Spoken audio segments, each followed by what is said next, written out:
Budget है।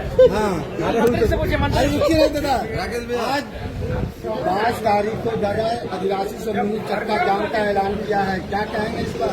मैंने कहा 2 दिन से मैं कह रहा हूँ कि अगर किसी की अस्मिता पर संकट आएगा, किसी की पहचान पर संकट आएगा तो निसंदेह वो आंदोलन के लिए बात होंगे। लेकिन दुर्भाग्य ये है कि आदिवासी राज्य में एक आदिवासी की सरकार अंदर है, मुख्यमंत्री आदिवासी, नेता प्रतिपक्ष आदिवासी, और अगर सड़क में भी आदिवासी आंदोलन कर रहे हैं तो हमें लगता है कि कोई ना कोई खोट है सरकार में, कोई ना कोई खोट है सिस्टम में। तो क्या आप जाइएगा उस आंदोलन में? देखिए, निसंदेह हमारा समर्थन रहेगा, हमारे संगठन के लोग रहेंगे, हम पार्टी के इकलौते विधायक हैं, हमारे पास बहुत सारे राज्य के विषय हैं और उन विषयों पर हमें सदन की जिम्मेवारी हम पर है, तो हमारे संगठन के लोग रहेंगे। आप सदन में बात उठाइएगा? हम तो उठा चुके हैं और लगातार आदिवासियों के मामले को उठा रहे हैं। आज फिर पारसनाथ और मारंग गुरु का मामला सुन निकाल के उठाने जा रहे हैं। तो हमसे ज्यादा आदिवासी नेता भी आदिवासियों के मामले को नहीं उठाए हैं। स्वास्थ्य व्यवस्था कैसे सुधरेगा?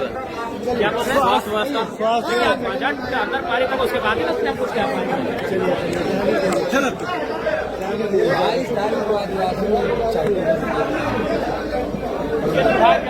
अगर आदिवासी राज्य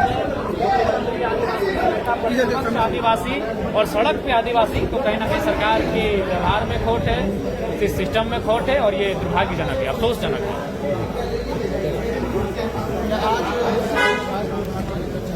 कोई आवश्यकता नहीं, हम गांव से आते हैं, हम चीजों को समझते हैं, हम मिडिल क्लास फैमिली से आते हैं।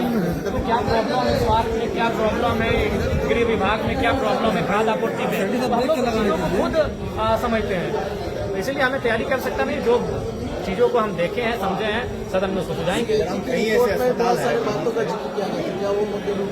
निसंदेह बहुत सारे मुद्दे उठेंगे और आज कहीं ना कहीं स्वास्थ्य को लेकर सरकार को तमाम विधायक, हमें लगता है कि पार्टी के विधायक क्या बात करेंगे तो विधायक में स्वास्थ्य की व्यवस्था काफी मतलब लाचार है।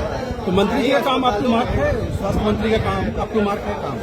स्वास्थ्य मंत्री तो कुछ दिन पहले गुजरात अपने किसी रिलेटिव का इलाज करने के लिए गए हैं। हम पहले प्रार्थना करेंगे कि 2 दिन का इलाज करने गए थे वो ठीक होंगे, लेकिन हम ये कह रहे हैं अगर माननीय को खरोच भी आती है तो वो हैदराबाद चले जाते हैं, वो बेलोर चले जाते हैं, लेकिन एक आम व्यक्ति अगर वो इलाज के अभाव में दम तोड़ देता है, इसलिए स्वास्थ्य पर विशेष ध्यान देने की आवश्यकता है। अभी आज ही बात करें तो हमारे बोकारो जिला में 9 प्रखंड आते हैं, 9 प्रखंड के स्वास्थ्य कर्मी जो कॉन्ट्रैक्ट पर है, आउटसोर्स के माध्यम से, वो धरने पर बैठे हैं। 5 महीने से 6 महीने से उनका वेतन नहीं मिला है, तो सोच सकते हैं कि स्वास्थ्य की व्यवस्था क्या है। कई अस्पतालों में सामान नहीं इलाज करने कई क्या रांची रिम्स में आपका लगता है MRI जो है वो 5 वर्षों से कार्य नहीं कर रहा है, नहीं सकते, दवा भी बाहर से खरीदना पड़ रहा है। तो रांची के रिम्स जो राज्य का सबसे बड़ा अस्पताल है, सबसे विश्वसनीय अस्पतालों की श्रेणी में आया करता था, आज उसकी हालत है, तो फिर हम बाकी अस्पतालों की हालत हो क्या सोच सकते हैं।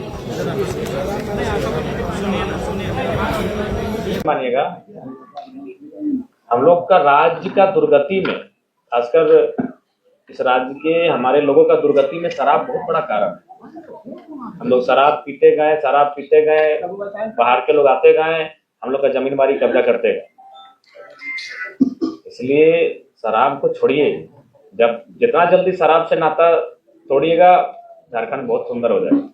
हम लोग का 25% जमीन तो खाली हम शराब पी के बेचते हैं और आप भी उसको दोहरा रहे हैं, तो सुधरिए।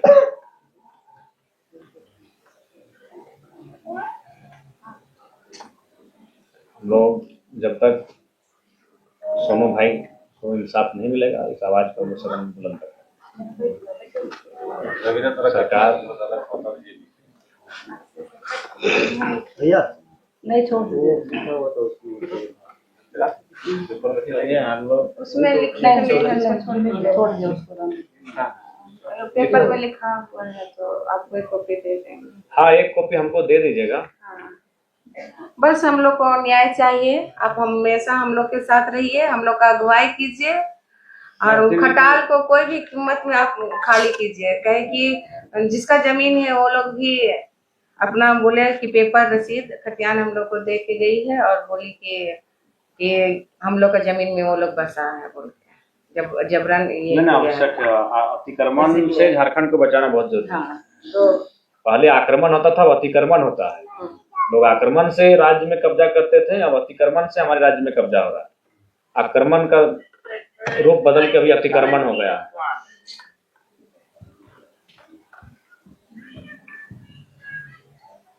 कहानी तो सब जान ही रहा है, उसको नहीं बताने का हम जरूरत हम नहीं और है। आप नहीं, पूरा झारखंड जान चुका है। हाँ, आपके साथ जो घटना घटा वो पूरा राज्य जान चुका है और पूरे राज्य की संवेदनाएं आपके परिवार के साथ है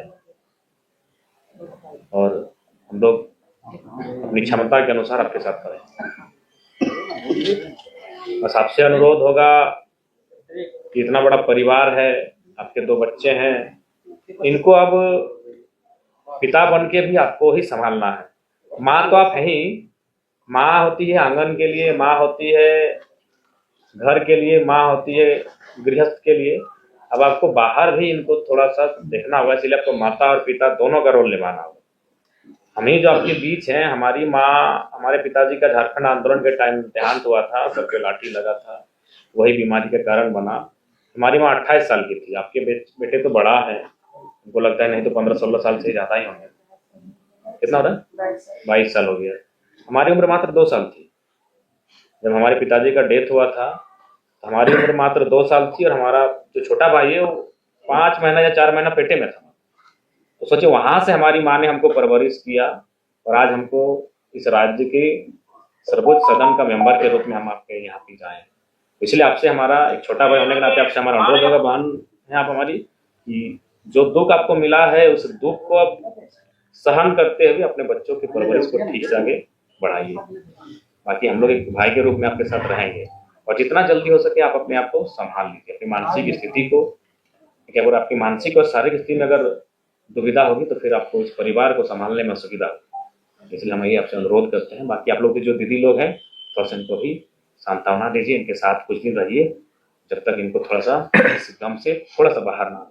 बाकी जो दुख आपको हुआ है वो तो आप समझेंगे, हम लोग उसको मिल के आपसे बात करके थोड़ा हल्का कर सकते हैं, ले नहीं सकते,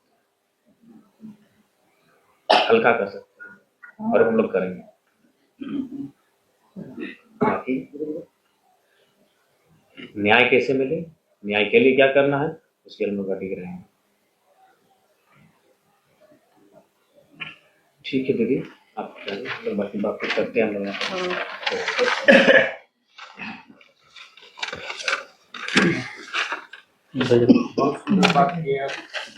आप बोलिए, अभी आप जब छोड़ दीजिएगा पीने तब आपसे बात करने आइए। अच्छा कुछ इसको बाहर कर